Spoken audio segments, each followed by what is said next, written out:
हमारे देश के यशस्वी प्रधानमंत्री आदरणीय नरेंद्र मोदी जी का स्वागत करेंगे। मोदी जी को जय श्री राम। मोदी जी को जय श्री राम।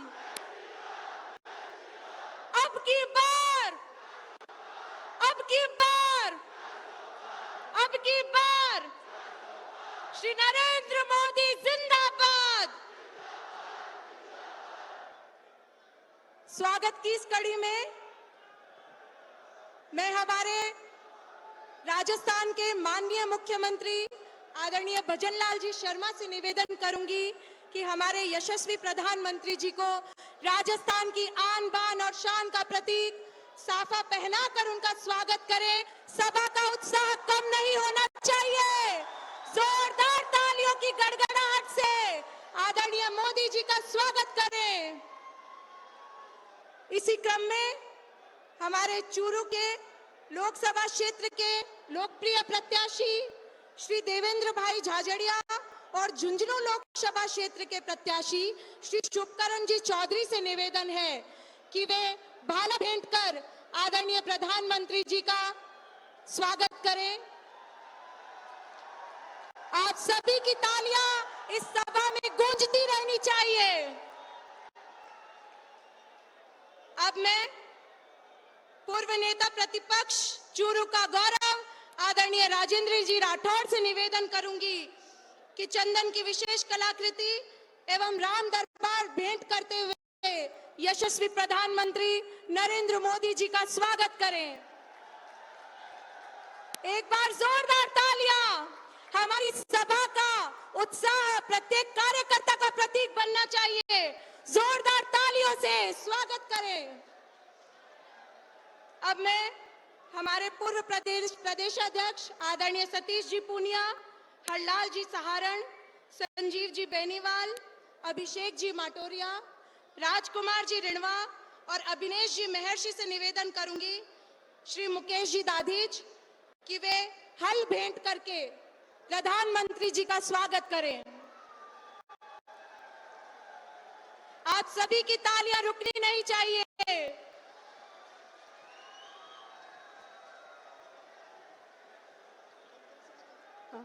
अब मैं निवेदन करूंगी हमारी मातृशक्ति से सुमित्रा जी पूनिया, संतोष जी मेघवाल, संतोष अहलावत जी और मनभरी जी देवी की आदरणीय प्रधानमंत्री जी को फोटो भेंट कर उनका स्वागत करें।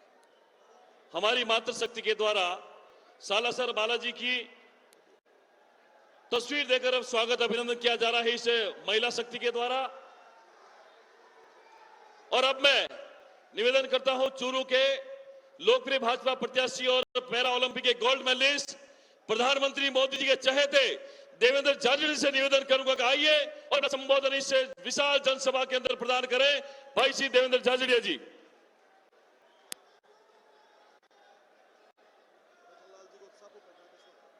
हमारे मुख्यमंत्री आदरणीय भजनलाल शर्मा जी का साफा बंधवाकर स्वागत करेंगे। श्री बसंत शर्मा जी, वासुदेव चावला जी, आपसे निवेदन है कि माननीय मुख्यमंत्री का साफा बंधवाकर स्वागत करें। और बड़े ही विनम्र शब्दों में देवेंद्र झाझड़िया जी से निवेदन करता हूं आइए और विशाल जनसभा में अपना संबोधन प्रदान करें। चूरू के लोकप्रिय भाजपा प्रत्याशी नरेंद्र मोदी के प्रतीक के रूप में जोरदार ताली बजाकर देवेंद्र झाझड़िया का स्वागत करें। एक बार जोरदार तालियों से हमारे चूरू लोकसभा के प्रत्याशी देवेंद्र भाई झाझड़िया का उत्साहवर्धन करें।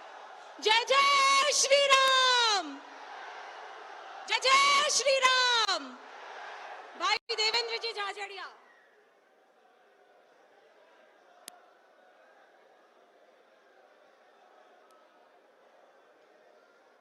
आज थोड़ा सा संक्षिप्त में बोलूंगा क्योंकि आप लोग जिन्हें सुनने आए हैं उन्हीं को सुनेंगे आप। सबसे पहले तो मैं माननीय प्रधानमंत्री नरेंद्र मोदी जी का मेरे चूरू लोकसभा में सभी जनता की तरफ से मैं आपका हार्दिक अभिनंदन करता हूं, स्वागत करता हूं।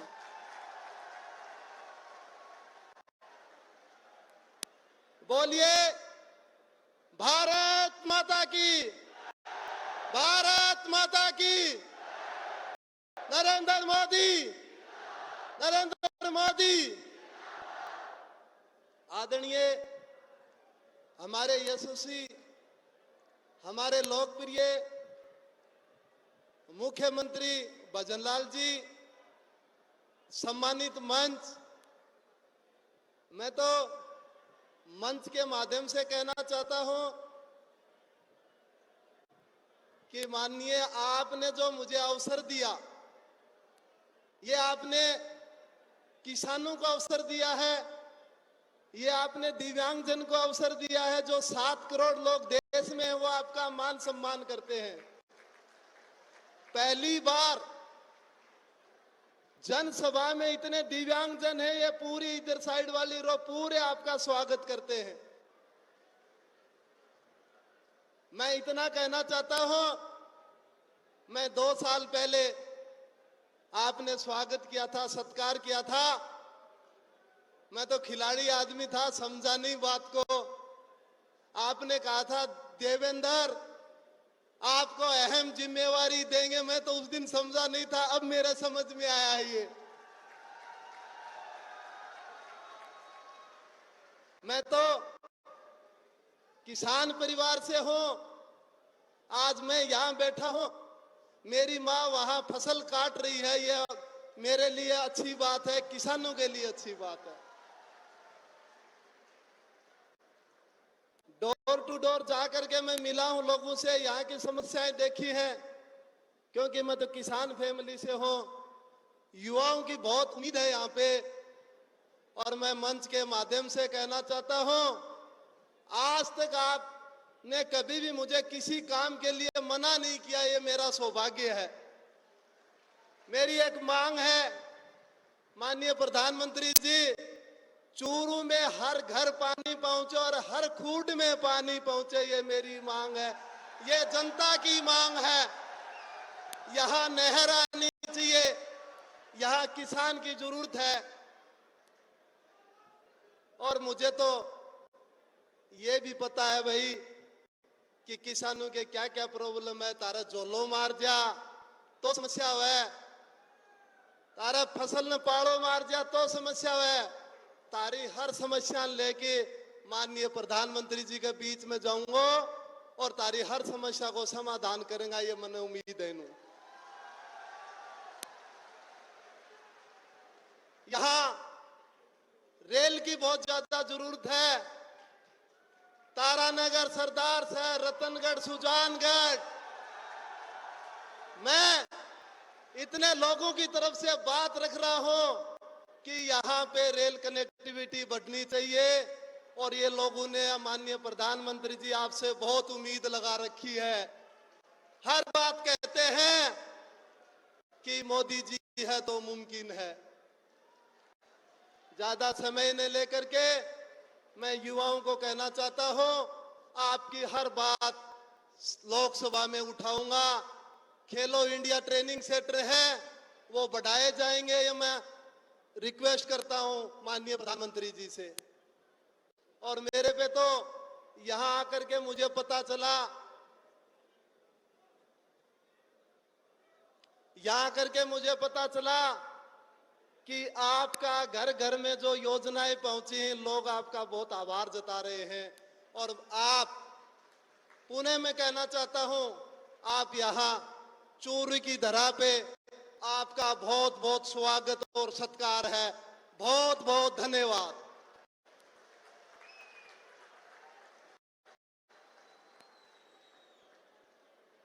अब उद्बोधन की इस कड़ी में मैं निवेदन करूंगी हमारे राजस्थान के भगीरथ, हमारे राजस्थान के आदरणीय मुख्यमंत्री श्री भजनलाल जी शर्मा से कि वे आए और इस विशाल जनसभा को संबोधित करें। श्रीमान भजनलाल जी भाई साहब।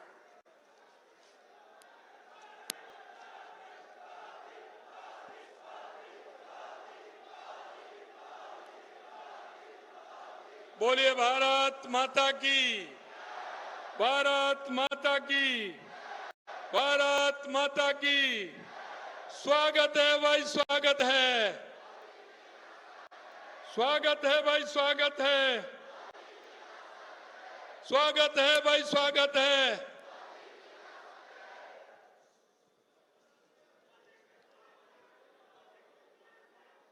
हमारे देश के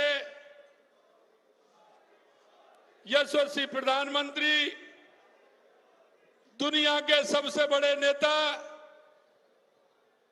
हम सबके लाडले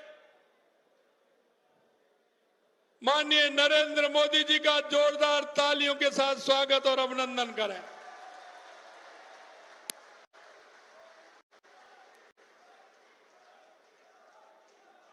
आज के इस कार्यक्रम में हमारे पार्टी के पूर्व प्रदेश अध्यक्ष सम्मानीय सतीश पूनिया जी, हमारे यहाँ के प्रत्याशी भाई देवेंद्र झाझड़िया जी, झुंझुनू के प्रत्याशी शुभकरण जी चौधरी साहब, हमारे पार्टी के वरिष्ठ नेता सम्मानीय राजेंद्र राठौड़ जी,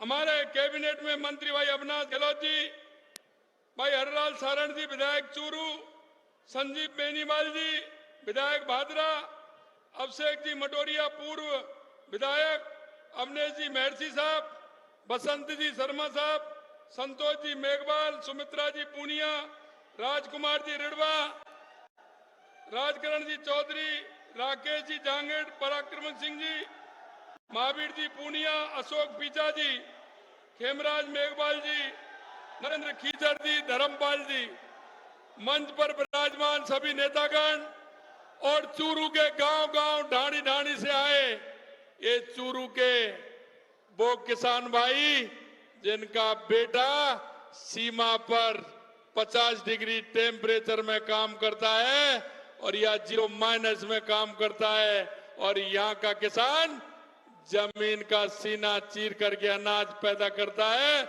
ऐसे मेरे किसान भाइयों, गांव गांव ढाणी से आए मेरे पूजा योग बुजुर्गों, नौजवान दोस्तों, मित्रों, मैं हमारे यशस्वी प्रधानमंत्री नरेंद्र मोदी जी का इस चूरू की धरा पर स्वागत और अभिनंदन करना चाहता हूं। और मैं आपको बताना चाहता हूं कि हमारे देश की यशस्वी प्रधानमंत्री नरेंद्र मोदी जी, उनका परिवार पूरा देश है, सभी लोग उनके परिवार के हैं।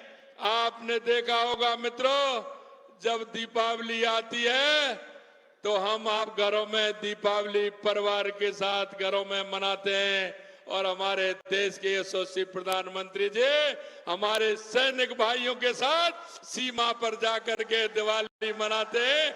ये हमारे नरेंद्र मोदी जी हैं।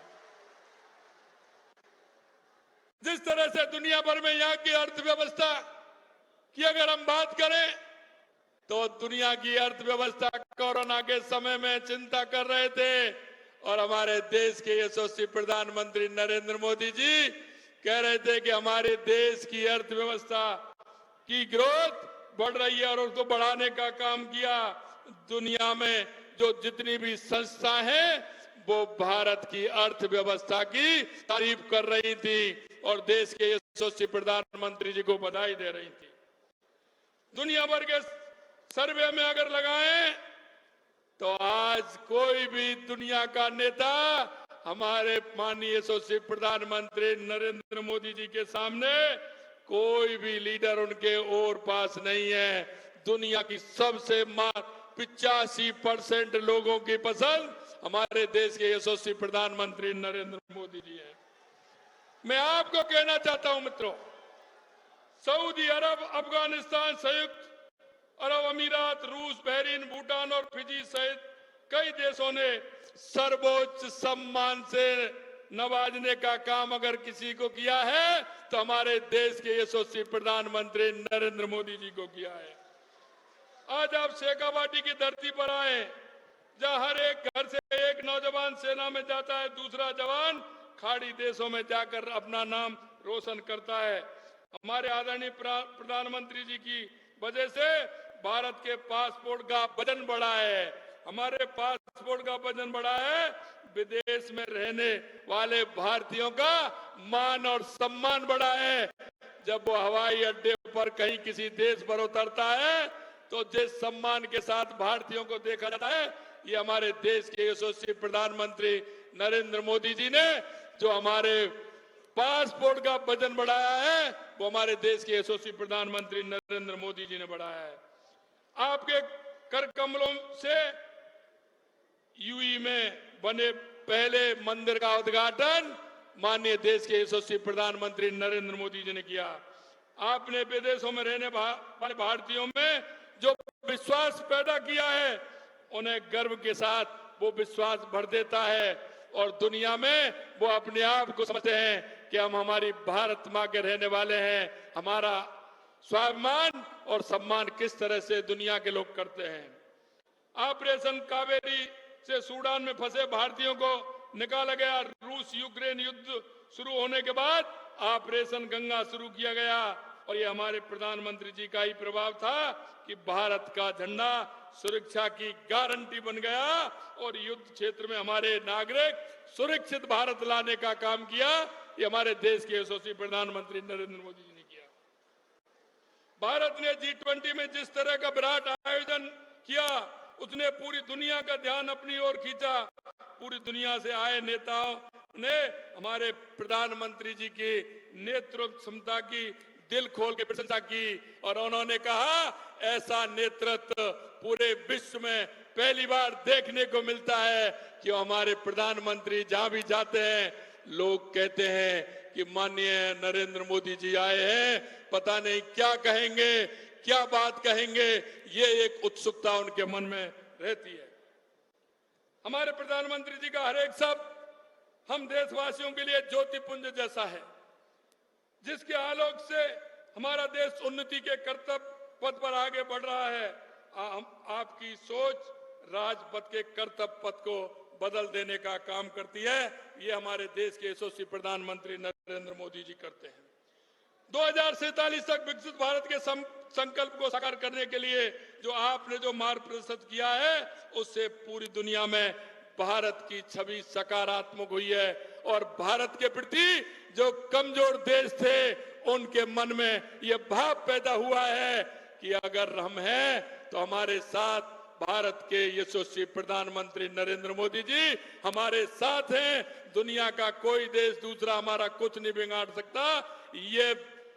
ये उनके मन में एक दृढ़ इच्छा शक्ति उनके मन में पैदा हुई है। मित्रों, भारत के 75वें स्वतंत्रता दिवस पूरे देश को अमृतकाल की अवधारणा से आपने परिचित कराया।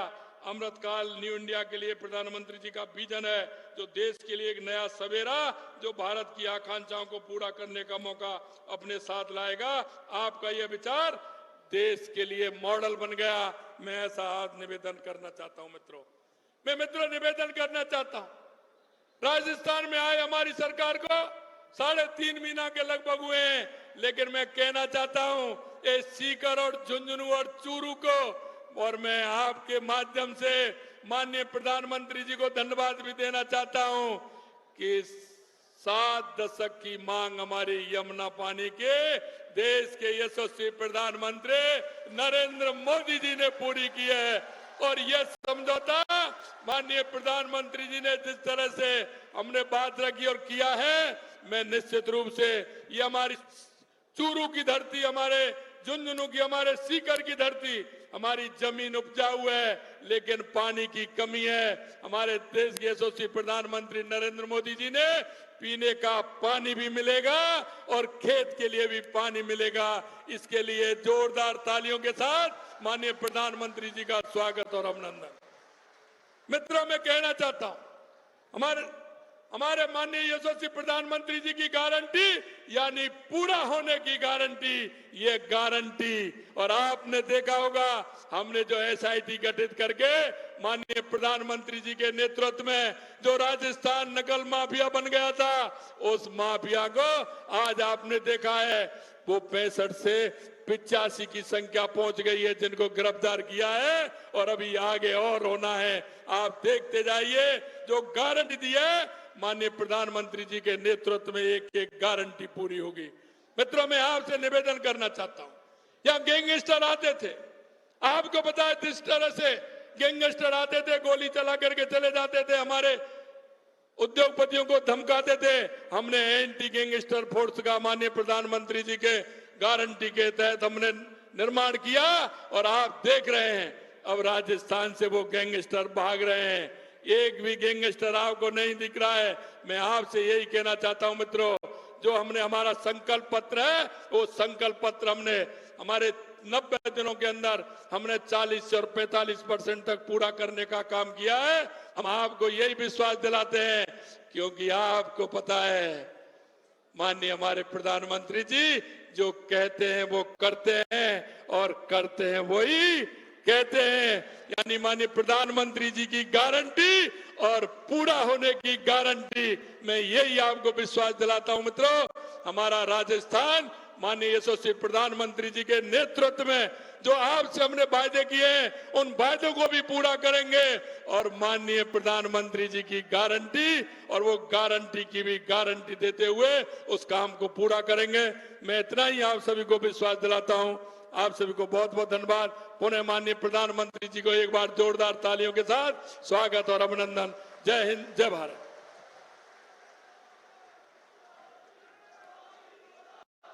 आदरणीय मुख्यमंत्री जी का हार्दिक धन्यवाद।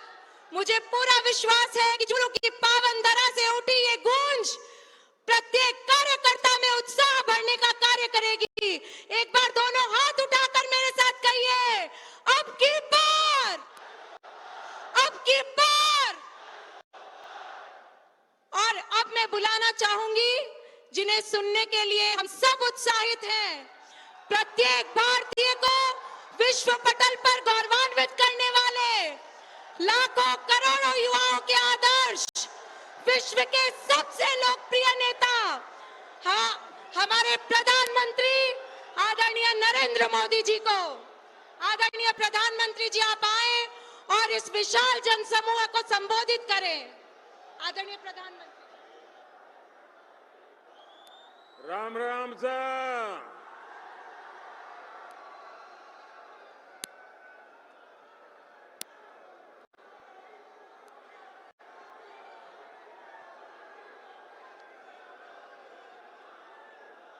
भारत माता की, भारत माता की। शक्ति स्वरूपा जीण माता जी, सालासर बालाजी महाराज, बाबा खाटू श्याम जी और वीर गोगाजी महाराज ने मारो बारंबार प्रणाम। राजस्थान पराक्रम और परिश्रम की धरती है। ये वीर माताओं की धरती है। ये वीर बेटों को जन्म देने वाली वीर वीरांगना माताओं की पवित्र भूमि है। और इसीलिए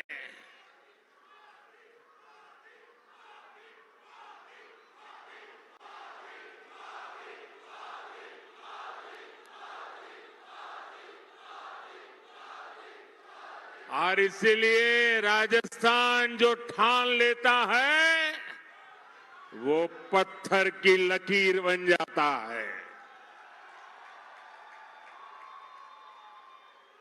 और यही जज्बा मेरे सामने देख रहा हूं।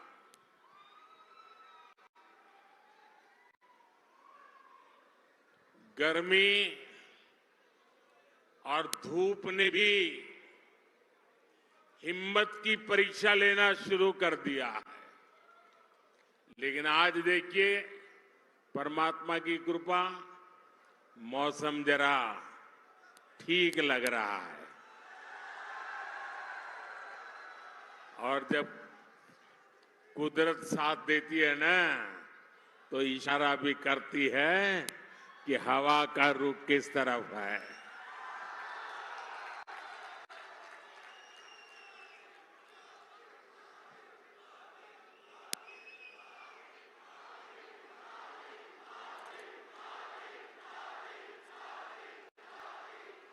साथियों, राजस्थान का किसान, मेरे राजस्थान का नौजवान और आप सब माताएं बहनें इतनी बड़ी संख्या में दूर दूर से हमें अपना आशीर्वाद देने आए हैं और पूरा राजस्थान कह रहा है, फिर एक बार, फिर एक बार, फिर एक बार। और आज चूरू ने ये बता दिया है कि 4 जून, 4 जून, 4 जून। और जब मैं चूरू आया हूं तो दिल्ली से नरेंद्र देवेंद्र के लिए आशीर्वाद मांगने आया है। और जब नरेंद्र देवेंद्र के लिए आशीर्वाद मांगता है तो आप लोग छप्पर फाड़ करके दे देते हैं।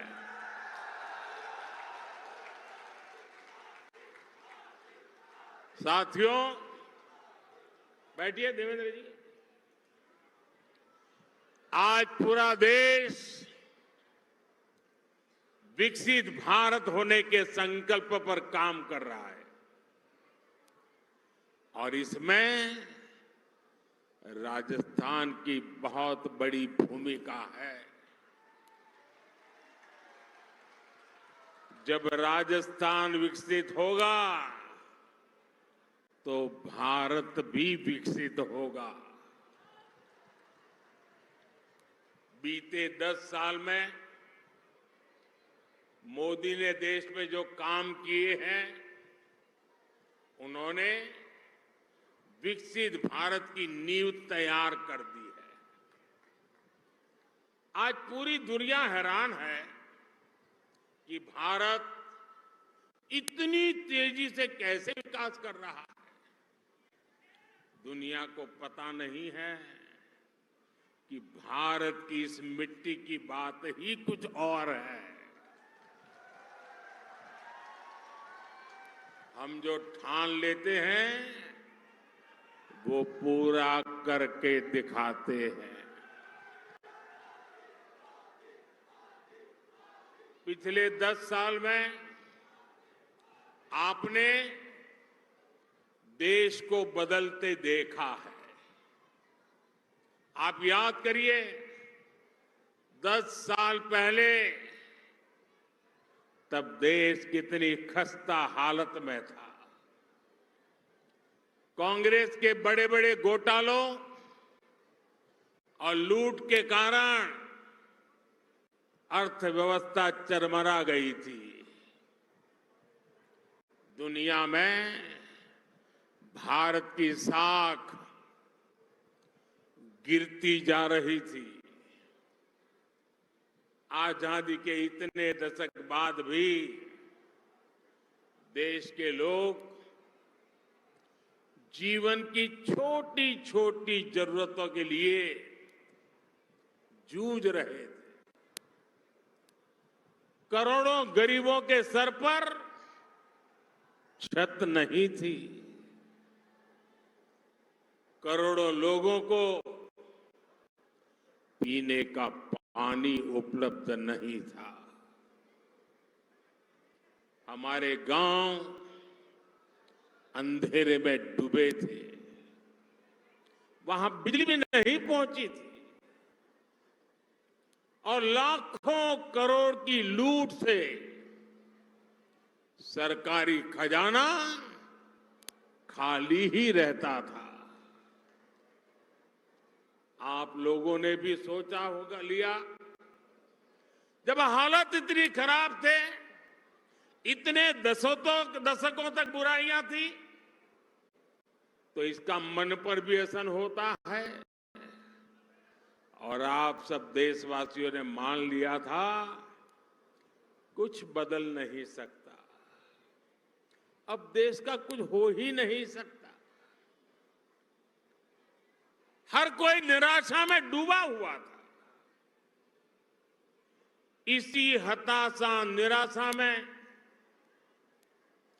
2014 में आपने गरीब के इस बेटे को अपनी सेवा का मौका दिया।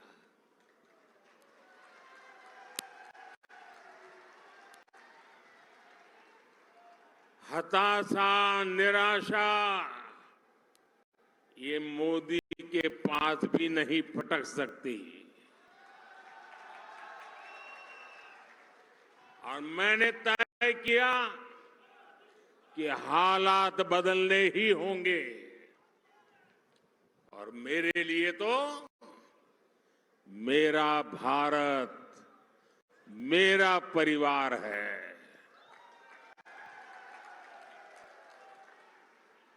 हमने ईमानदारी से काम किया। कोरोना जैसा इतना बड़ा संकट आया, दुनिया सोचने लगी थी कि भारत तो बर्बाद हो जाएगा, दुनिया को भी बर्बाद कर देगा। लेकिन इसी संकट में हम भारतीयों ने अपने देश को दुनिया की 5वीं सबसे बड़ी अर्थव्यवस्था बना दिया।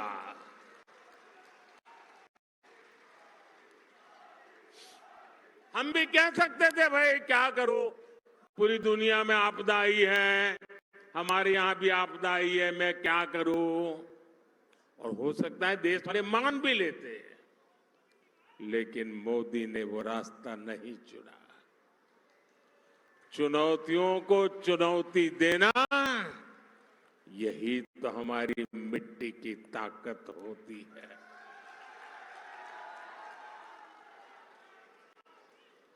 और हमारे राजस्थान में तो कहते हैं, अपनी करनी पार उतरनी। हमने परिश्रम किया और परिणाम ला करके दिखा दिया। 10 वर्षों में हमने करोड़ों गरीबों को प्रधानमंत्री आवास योजना के तहत पक्के आवास दिए, पक्के घर दिए।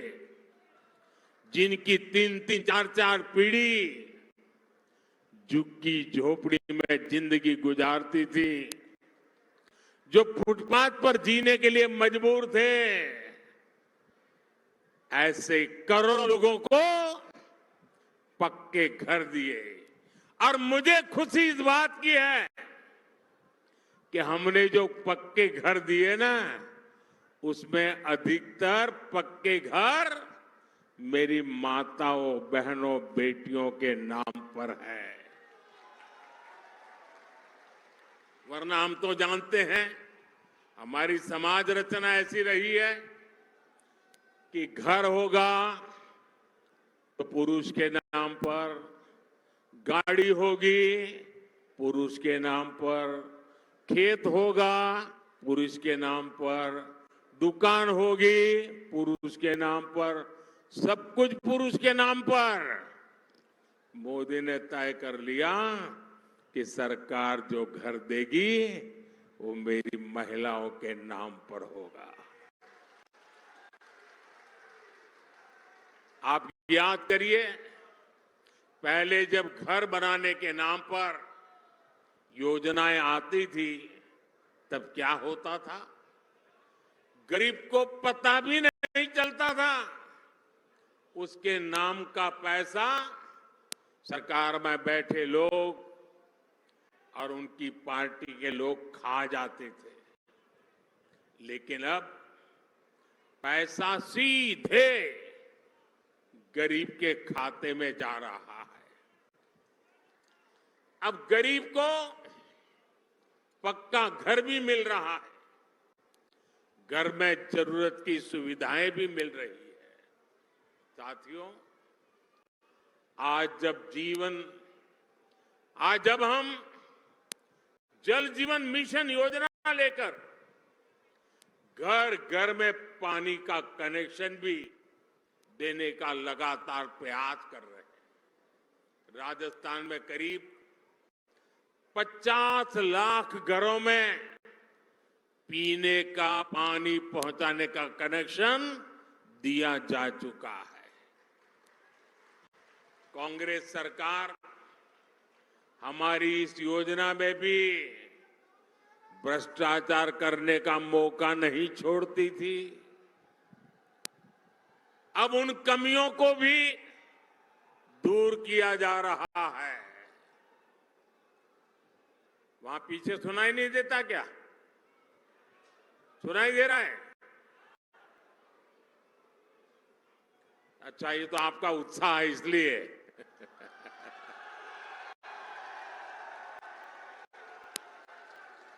देखिए, राजस्थान के 4.5 करोड़ जरूरतमंदों को हर महीने मुफ्त राशन भी दिया जा रहा है। यानी जीवन के हर पड़ाव पर भाजपा सरकार गरीब के साथ खड़ी है। जो काम इतने दशक में नहीं हुए, वो हमने 10 साल में करके दिखाए। और इसलिए मैं कहता हूं, जब नीयत सही तो नतीजे सही। और साथियों, 10 साल में जो हुआ, लोग तो कहते हैं बहुत कुछ हुआ, पहले की सरकारों की तुलना में बहुत कुछ हुआ। आप भी कहते हैं, अरे मोदी जी तो रात दिन दौड़ते हैं, काम करते ही रहते हैं, सोते हैं कि नहीं सोते हैं, आप लोग बताते हैं, मुझे पता है। लेकिन काम कितना भी क्यों न हुआ हो, औरों की तुलना में अनेक गुना हुआ हो, लेकिन मोदी के मन की बात में आज चुरू में बता देता हूं। बता दूं? देखिए, जो अब तक हुआ है ना, वो तो ट्रेलर है, ट्रेलर।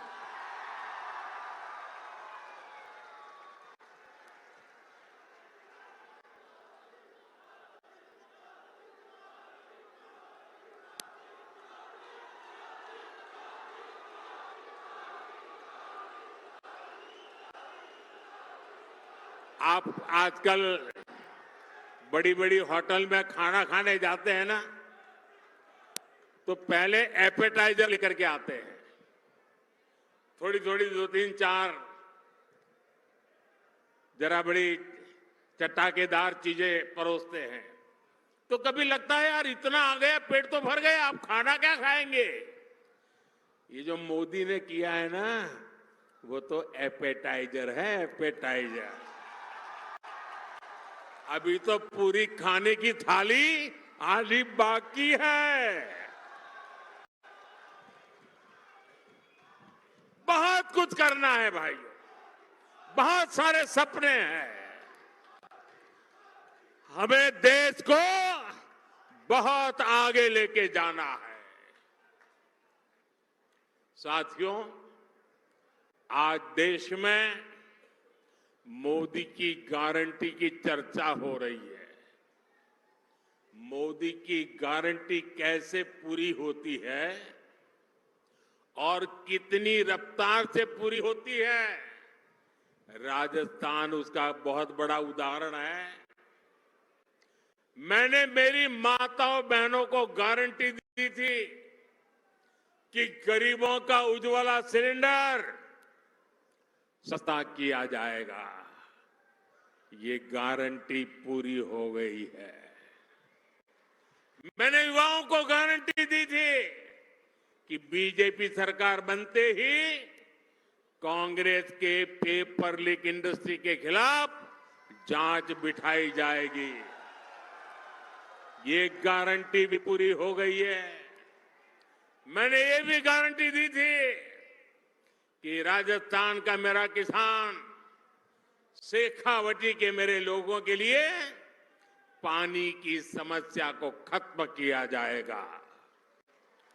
जिस ईआरसीपी प्रोजेक्ट को कांग्रेस ने लटका कर रखा था, हमने उसे न केवल स्वीकृत किया बल्कि तेजी से काम भी जारी है। इससे पीने के पानी और लाखों हेक्टेयर जमीन को सिंचाई का भी लाभ मिलेगा। हमने हरियाणा से समझौता करके शेखावटी में पानी लाने का रास्ता भी साफ कर दिया है। भाइयों और बहनों, भाजपा जो कहती है वो जरूर करती है। दूसरी पार्टियों की तरह भाजपा केवल घोषणा पत्र नहीं जारी करती, हम तो संकल्प पत्र लेकर के आते हैं। 2019 में हमने जो संकल्प पत्र जारी किया था उसके ज्यादातर संकल्प पूरे हो चुके हैं और 2 साल कोविड के संकट के बावजूद भी मोदी ने आपको जो वादा किया था वो वादा पूरा करने के लिए एड़ी चोटी का जोर लगा दिया है। राजस्थान के मेरे भाई बहन, जम्मू कश्मीर की धरती पर जो मेरे वीर जवान शहीद हुए ना, उसमें मेरे इस शेखावटी के जवान भी शहादत मोली थी। उस जम्मू कश्मीर जहां पर मेरे राजस्थान के वीरों का रक्त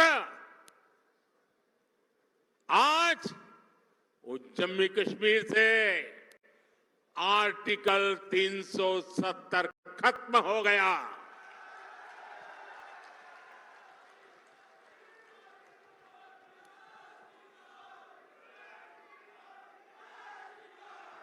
तीन तलाक पर कानून हमारी मुस्लिम बहनों की मदद कर रहा है और मेरी मुसलमान माताएं बहनें समझे, ये 3 तलाक आपके जीवन पर तो खतरा था ही था, मेरी मुस्लिम बेटियों के सर पे तलवार लटकती रहती थी। मोदी ने आपकी रक्षा तो की है, लेकिन मोदी ने हर मुस्लिम परिवार की भी रक्षा की है, क्योंकि मुस्लिम परिवार का वो पिता वो कभी सोचता था कि बेटी की शादी करके भेजा तो है, 2-3 बच्चे हो जाएंगे, उसके बाद अगर वो 3 तलाक करके वापस भेज देगा तो मैं बेटी को कैसे संभालूं। भाई को लगता था अगर 3 तलाक के कारण मेरी बहन घर वापस आ गई तो मेरा परिवार कैसे चलेगा। हर मां को लगता था कि इतने उत्साह और उमंग के साथ बेटी को शादी करके भेजा है, लेकिन 3 तलाक कह करके अगर बेटी को लौटा दिया तो मेरी बेटी की जिंदगी का क्या होगा। यानी पूरा परिवार 3 तलाक के नाम पर लटकती तलवार के नीचे मुसीबत में जिंदगी गुजारता था। मोदी ने सिर्फ मुस्लिम बहनों को नहीं, सभी मुस्लिम परिवारों की जिंदगी को बचाया है। लोकसभाओं में महिलाओं के लिए आरक्षण का कानून भी संसद ने पारित कर दिया है। ये भाजपा ही है जिसका संकल्प पत्र भी अपने आप में एक गारंटी माने जाना लगा है।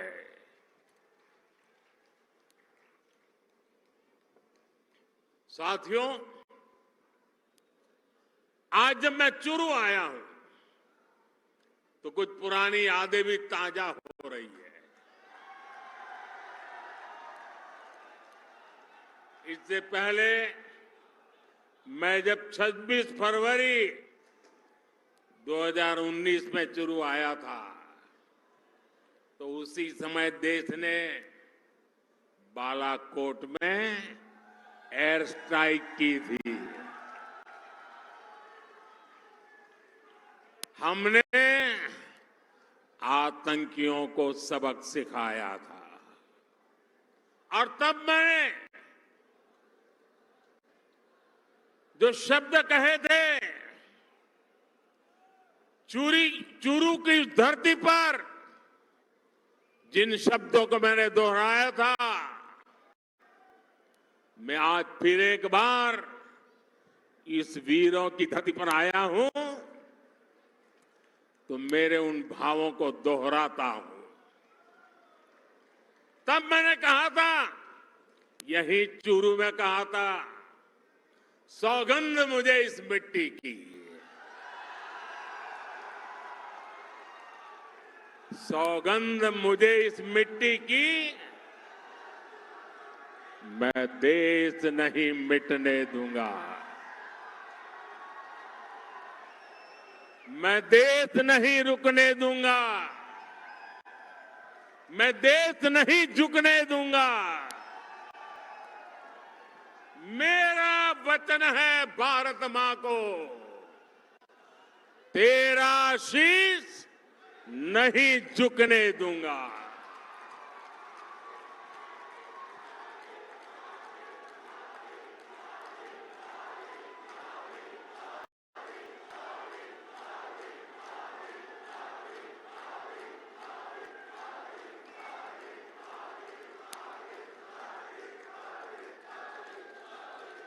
लेकिन साथियों, आपको याद होगा, हमारी सेना ने जब सर्जिकल स्ट्राइक और एयर स्ट्राइक की, तब कांग्रेस और उसके साथी क्या भाषा बोल रहे थे? इसी गठबंधन गठबंधन के लोग हमारी सेना से शौर्य के सबूत मांग रहे थे। भाइयों और बहनों, सेनाओं का अपमान, देश का विभाजन, ये कांग्रेस पार्टी की पहचान है। जब तक इंडी एलायंस के लोग सत्ता में रहे, इन्होंने हमारे जवानों के हाथ बांध कर रखे। दुश्मन हमला करके चला जाता था, ये जवानों को जवाब देने की इजाजत नहीं देते थे। हमारे जवान 1 रैंक 1 पेंशन की मांग करते थे, कांग्रेस ने इसे भी पूरा नहीं होने दिया। हमारी सरकार बनी तो हमने सैनिकों को 1 रैंक 1 पेंशन का अधिकार भी दिया और सीमा पर पलटवार करने की छूट भी, खुली छूट दे दी। आज दुश्मन को भी पता है, ये मोदी है, ये नया भारत है, ये नया भारत घर में घुसकर मारता है।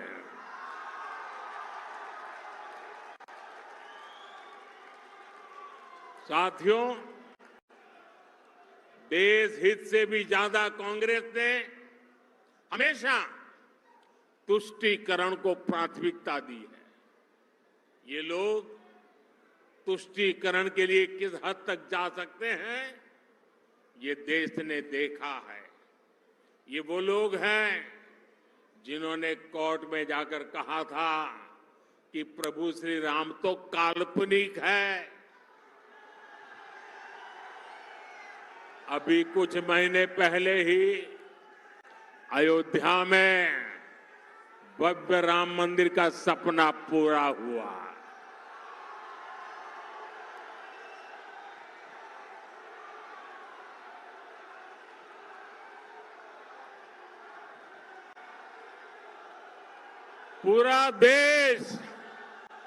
प्राण प्रतिष्ठा का उत्सव मना रहा था,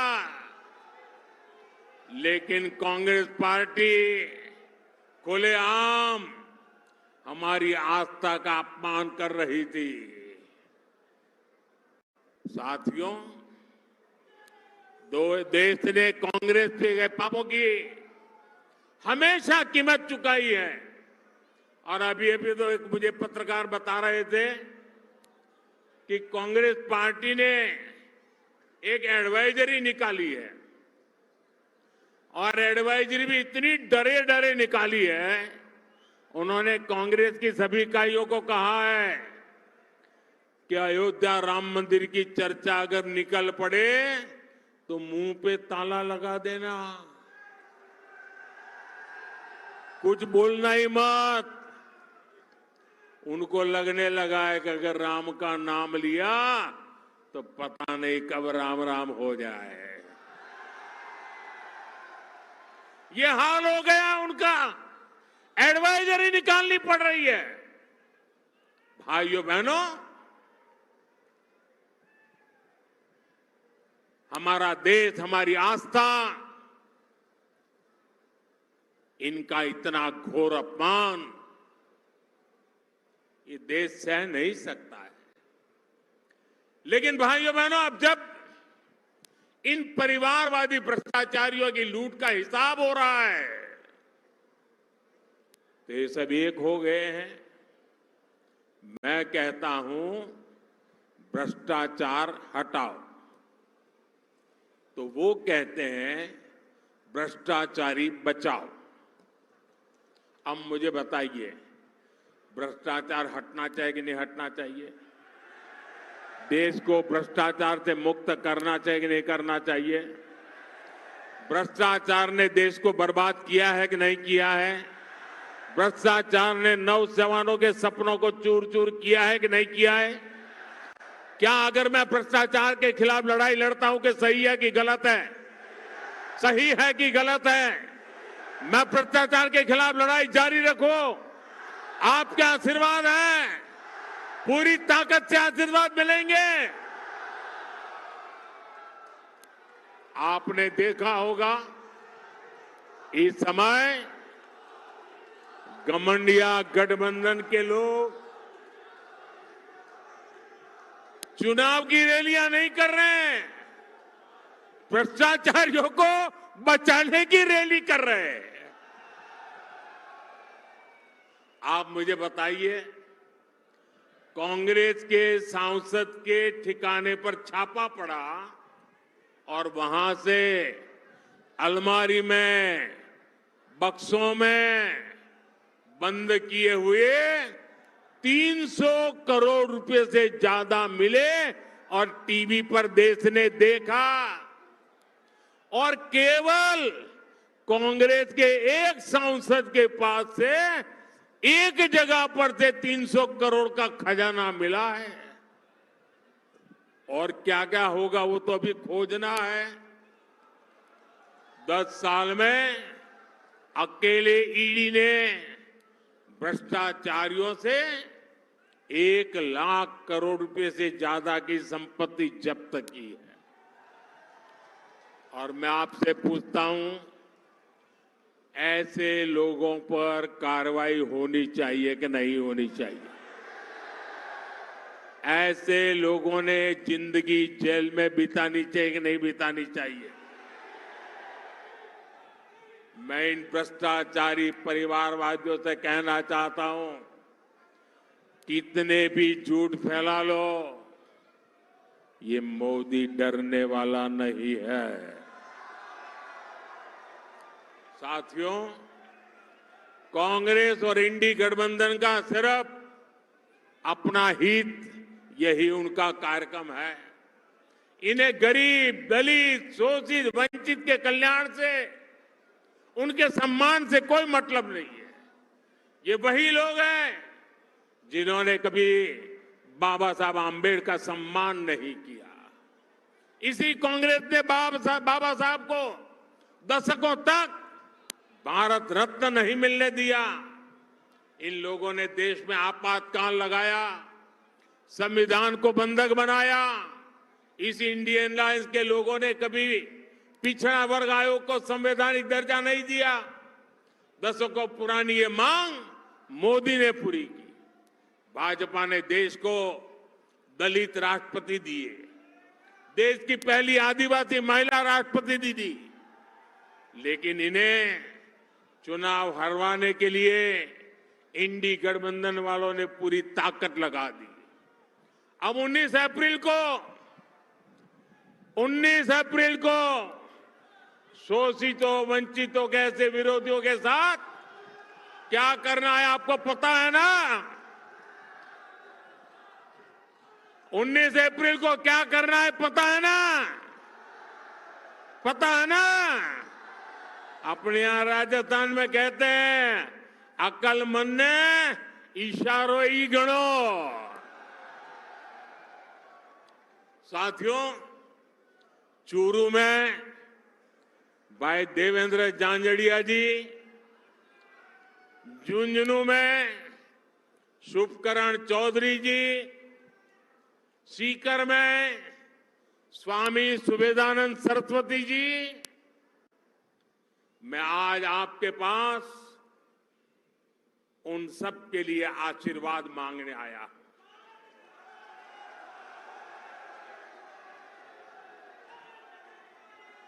और आप में से बहुत कम लोगों को पता होगा, मैं आज बता देना चाहता हूं,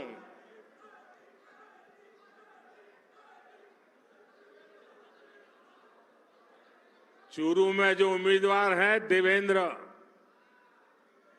और दिल्ली में है नरेंद्र। आप में से बहुत कम लोगों को पता होगा, देवेंद्र के साथ मेरा बहुत पुराना निकट नाता रहा है।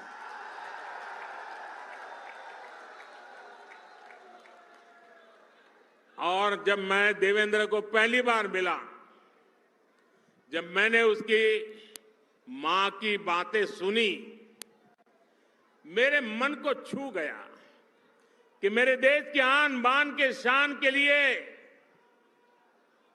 शेखावटी की गरीब मां, अनपढ़ मां, अपना बेटा जिसका शरीर मुसीबतों से गुजारा करने वाला शरीर है, लेकिन उसको भी दुनिया में देश का नाम रोशन करने के लिए मां प्रेरित करती है।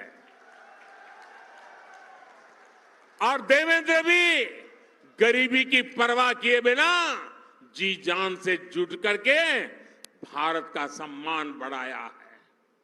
देवेंद्र को टिकट देने के पीछे मोदी का मकसद यही था कि जो गरीब मां का बेटा होता है उसके सपने भी पूरे होने चाहिए। मोदी का देवेंद्र को टिकट देने का मकसद यही था कि मेरे देश के जो खिलाड़ी हैं, पूरे हिंदुस्तान के खेल जगत के बेटे बेटियां हैं, उनको प्रोत्साहन मिले कि आपका खेल का कार्यकाल ये देश कभी भूलने वाला नहीं है और उसका सिंबल ये हमारा देवेंद्र है। और इसलिए मैं चूरू वासियों से विशेष रूप से ऐसा गरीबी से ही लड़ा, ऐसा नहीं, दुनिया में जाकर के देश का डंका बजाया ऐसे मेरे साथी को, चाहे वो चूरू हो, झुंझुनू हो या सीकर हो, आप भारतीय जनता पार्टी को भरपूर आशीर्वाद दीजिए। और मैं आपको विश्वास दिलाता हूं, आपके सपनों को पूरा करने के लिए मैं एड़ी चोटी का जोर लगा दूंगा जी।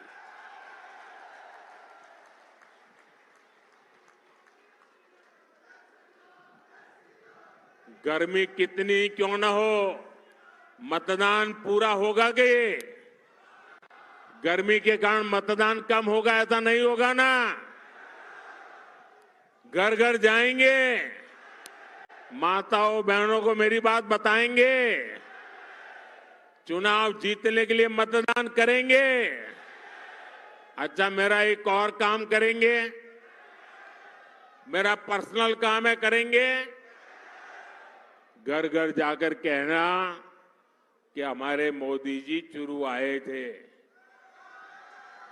और मोदी जी ने आपको प्रणाम भेजा है। मेरा प्रणाम पहुंचा देंगे। मैं यहां भाजपा के सभी वरिष्ठ नेताओं को भी सार्वजनिक रूप से प्रार्थना करता हूं। सार्वजनिक रूप से कभी कभी करना पड़ता है। ऐसा है कि चुनाव का समय है, हर किसी के जिम्मे बहुत सारा काम है, लेकिन इनको मन में रहता है कि प्रधानमंत्री जी आए और हम नहीं जाएंगे तो कैसा लगेगा। मेरी आप कार्यकर्ताओं से विनती है कि आप बिल्कुल मेरी चिंता छोड़ दीजिए। सभी कार्यक्रमों में वरिष्ठ लोगों को दौड़ने की जरूरत नहीं है। कोई छोटा कार्यकर्ता भी रहेगा तो मोदी भी छोटा है, छोटे के बगल में बैठ जाएगा। आप कृपा करके सभी कार्यक्रमों के लिए मत दौड़िए। मेरे साथ बोलिए, भारत माता की, भारत माता की, भारत माता की।